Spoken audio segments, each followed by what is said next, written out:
नमस्ते and welcome back to drama Soyal. म हो तपाईँको होस्ट एन्ड नयाँ वर्षको सुरुवातसँगै के ड्रामा वर्ल्डमा आएको छ एउटा special and emotional story the जज रिटर्न्स जस्ट एस्टरडे जनवरी 2, 2026। यो ड्रामाको पहिलो एपिसोड हिजो मात्रै अफिसियली रिलिज भएको छ and after 10 years Jisung is back. एकजना जजको भूमिकामा जो समयमै फर्केर आफ्नो पास्टलाई फेस गर्छन्। This is not just a revenge drama, यो कथा हो mistakes, regret and the search for real justice. Episode 1 ले कतिको स्ट्रङ इम्प्रेसन छोड्यो, स्टोरी लाइन, पर्फर्मेन्स कस्तो छ त? आजको भिडियोमा म तपाईलाई दिन्छु एपिसोड 1 को honest and fully deep details review and some hidden details you might have missed. So if you love emotional stories, courtroom drama and meaningful K dramas, please watch this video till the end. Let's begin. यो ड्रामाको पहिलो episode हो। यो ड्रामामा जम्मा 14 एपिसोडहरू रहेका छन्, जुन हरेक एपिसोडले कथालाई अझै इन्ट्रेस्टिङ बनाउँदै जान्छ र हरेक फ्राइडे र स्याटरडे साँझ अथवा राति 8 बजेसम्म चाहिँ आफ्नो एपिसोडहरू चाहिँ रिलिज गर्ने गर्दछ। यो ड्रामा सिधा अदालतबाट सुरु हुँदैन। यो सुरु हुन्छ एक सहरबाट जहाँ सुन्दरताको नाममा गरिबहरूलाई हटाइन्छ। एक सानो परिवार, बिजुली छैन,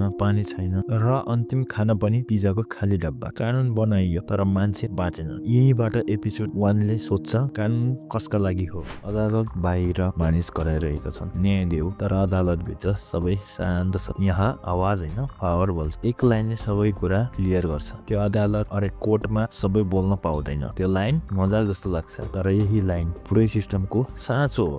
अब आउँछ एपिसोड 1 को कोर केस। एक केमिकल कम्पनी गोजिन केमिकल, 24 जना कामदार, लुकेमिया, ब्रेन ट्युमर जस्ता रोगहरूले धेरै जनाको मृत्यु भएको छ। सबैलाई थाहा छ समस्या कहाँबाट आयो, तर कोर्ट के भन्छ? एभिडेन्स इन्सफिसिएन्ट, मतलब एभिडेन्स कमी भयो, अर्थात् मान्छे मरे तर प्रमाण कमजोर भयो। यहाँ कानुन अन्ध छैन, सत्यलाई अन्धो बनाइयो।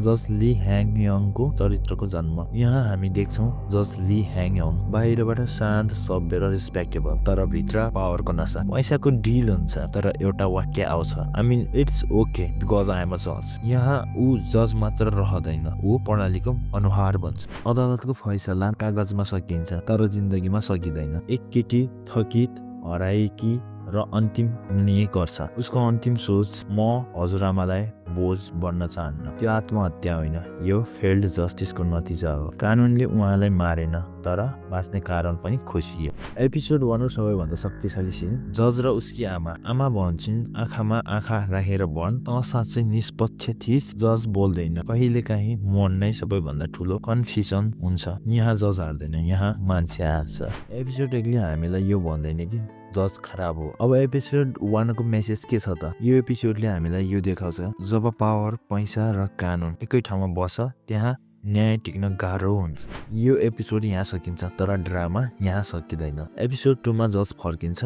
अब प्रश्न एउटै छ, के ऊ न्याय फर्काउन आएको हो कि न्यायलाई अझ खतरनाक बनाउन? थाहा पाउन ड्रामा सोयललाई फलो गर्नुहोस्, सब्सक्राइब गर्नुहोस्, लाइक, कमेन्ट, सेयर गर्नुहोस्, किनकि यहाँ हामी ड्रामा मात्र हेर्दैनौँ, ड्रामा भित्रको सत्य बुझ्छौँ। That's all for today. See you in the next video.